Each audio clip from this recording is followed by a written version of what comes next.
4. In the continuation of the upper limb dissection, today we will discuss about the upper limb, arm. So we remove the skin, then we remove the superficial fascia, now then we remove the skin from the arm and also a little part of the forearm.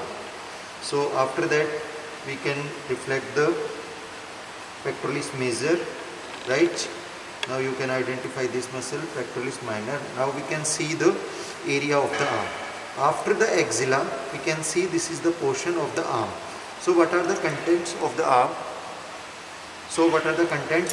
Arm is having some muscles. So muscles of the arm are the three muscles. In the front of the arm there are the three muscles. First muscle, that is the coracobrachialis.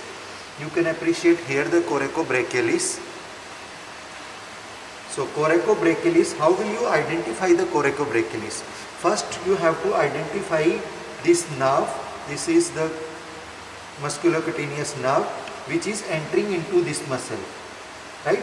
So you can identify this muscle which is pierced by this musculocutaneous nerve. So this is the coracobrachialis, right? And you just, after identify the coracobrachialis, you can identify the short head of the biceps, right? Both are arising from the, if you goes upwards, then you can feel a process right here. So this is the coracoid process. So both are arising from the coracoid process.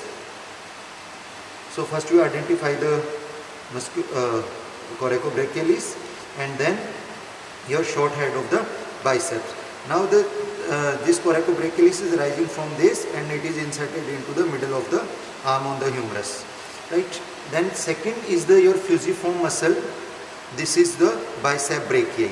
So bicep brachii, as its name suggests, so it is arising from the two heads. One is the short head right here and one is the long head right here.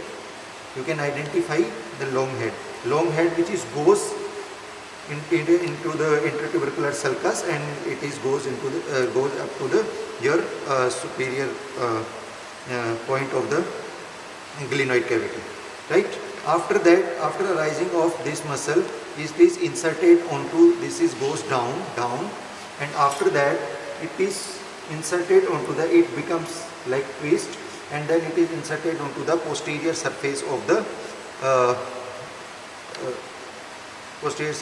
head of the tubercle of the radius. So after that you can see it is inserted in some fleshy part which is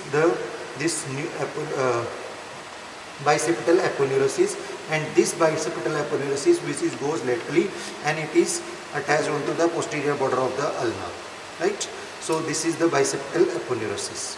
So these are, and third muscle, that is your brachialis muscle, right? Just below to the bicep brachii, this muscle, that is the brachialis muscle, and brachialis muscle is also, this is the muscle of the just deep to the your bicep brachii, right? After that we can see the nerves and vessels of the arm. First of all we discuss your artery. So in the continuation of at the lower border of the teres major, right? So we can first identify the muscle right here. So we can see this is the latissimus dorsi, and just below to the latissimus dorsi this is the teres major. So at the lower border of the teres major, this artery, this axillary artery will become continuous as the brachial artery right here. So brachial artery is goes down, and after that at the neck of the radius right here, at the neck of the radius, this artery is divided into two terminal arteries, that is the radial artery and the ulnar artery. So you can appreciate here both this radial artery and the ulnar artery, right? After that we can see the branches of the this brachial artery. So first major branch of the brachial artery, this is the artery, this is the profunda brachii artery. You can see this is the profunda brachii artery which is goes along in the spiral groove along with this radial nerve. You can appreciate the nerve.